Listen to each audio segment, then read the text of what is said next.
Mapagpalang araw sa lahat. Guys, nandito po ako sa may Barangay Malusak, Santa Rosa, Laguna. Dito po sa may Rusi. At i-review po natin. Ito po yung Rusi Flash 150X. Glossy na black na may yellow po siya. Pero pag bago pa lang po kayo sa aking YouTube channel, pa-subscribe naman po at pa-hit ng notification bell para updated po kayo sa aking mga videos. Tara guys, simulan natin itong review. Guys, ito na po, review po natin to. Pero guys, alam ko may lumabas na po nito, upgrade na po yung Flash 150X. Ang gauge panel po niyan ay digital na. Pero itong re-review po natin, ito po yung old version. Kasi guys, nung nilabas to, napakarami pong bumili nito. Tignan nyo naman kasi yung unit to. Pogi, ang ganda po. Talagang takaw pansin po siya. Talagang mapapalingon kayo sa kanya. Simulan po natin itong review. Ang gulong po nito, ang tatak ay cordial. Ang sukat po nito ay 90 by 80, 17 po. Naka-mags na po siya. Yung kanyang front shock, matte black na may embossed po na Rusi. Yung kanyang fender po, glossy na black na may decals na R4 Rusi. Kita nyo naman ang spike. Basta guys, mapapansin nyo, karaniwan na tatak na gulong ng Rusi, kundi po yung U1 Sing. Ito po cordial po. Yan. Kanyang disc, napakalaki. Ang ganda po ng design. Bagay na bagay sa motor kasi nga po malaki po yung build niya. Kaya malaki rin po yung kanyang disc. Brake caliper po, matte black.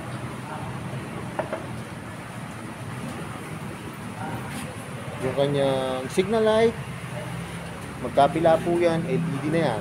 Pati yung kanyang headlight. Sa decals naman po, ito po yung kanyang decals, may nakalagay na Rusi.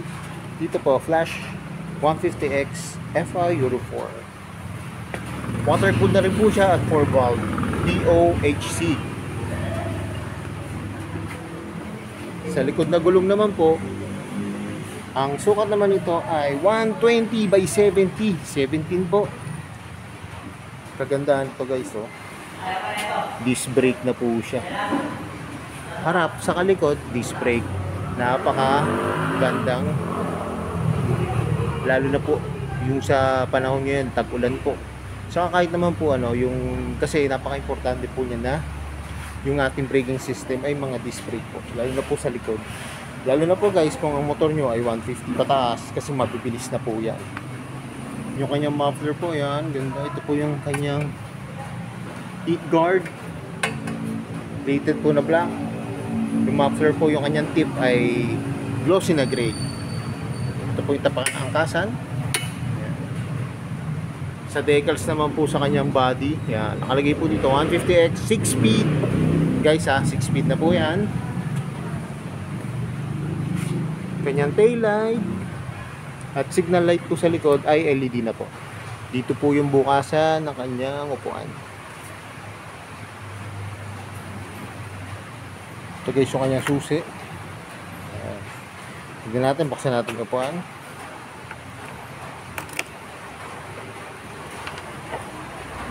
Yung guys, wala po siyang U-box. Ito po yung kanyang gas tank, gas cover. Saka guys, yung kanyang upuan, ang ginamit po na material ay kulay white na plastic. May hook po siya dito, pwede po sabitan ng helmet o yung pinamili ko.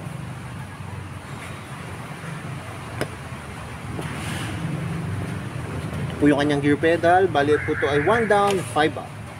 Yun guys yung kanyang instruction, 1 down, tapos 5 up po. This yung kit po ito guys.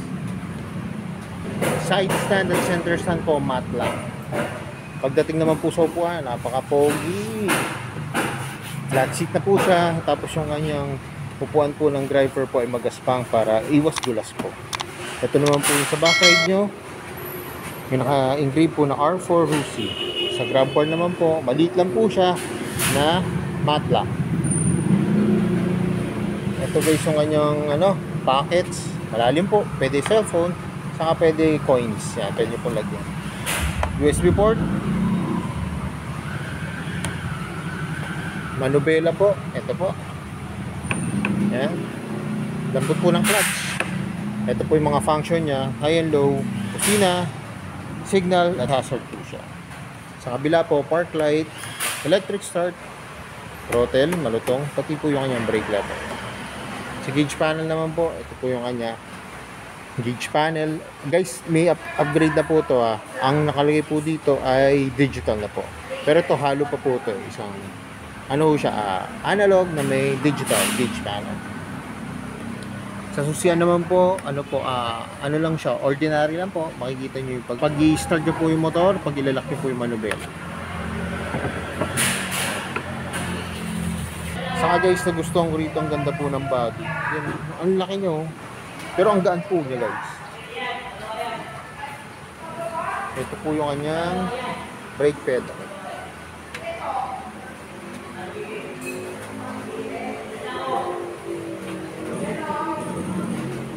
So yun guys, alam ko ito na yung inaabangan nyo. Magkano ba ngayon itong Rusi Flash 150X?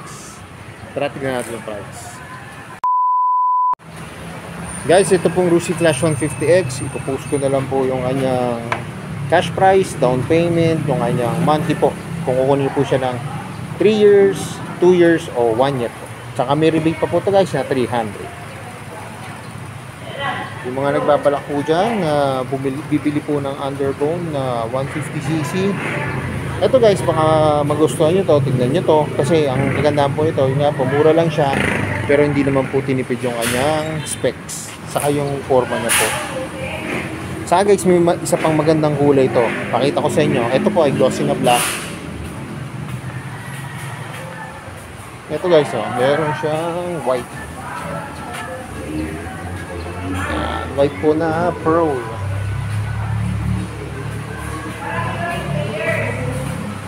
Pero ito po yung review natin, itong black. Ang ganda po talaga nito. May nakita ko guys ito, tinanggal niya yung decals. Talagang all black lang siya. Napaka-pogi din po. Yun nga lang, hindi ko alam kung paano niya tinanggal. Kasi po yung decals ito, parang iba po yung pagkakagawa. Para po siya nakabaon, tapos pininturahan siya. Hindi siya yung ordinary na decals po na nakapatong lang. Pero syempre guys, mas maganda to kung makikita nyo na actual unit. Mas ma-appreciate nyo po siya. So yun guys, hanggang dito na lang. Kung bago lang po kayo sa aking YouTube channel, subscribe naman po. Pakitang notification bell para update po kayo sa aking mga videos. At salamat nga po pala dito sa may Rusi, dito po sa may Malusak. At nare-review ko po yung mga dami po. More says to come. At yan na lagi po sinasabi. Ingat po palagi. Ride safe always and God bless po. Palike and share na rin po ng aking mga videos. At lagi natin tatandaan, mahal tayo ng Diyos. Bye-bye!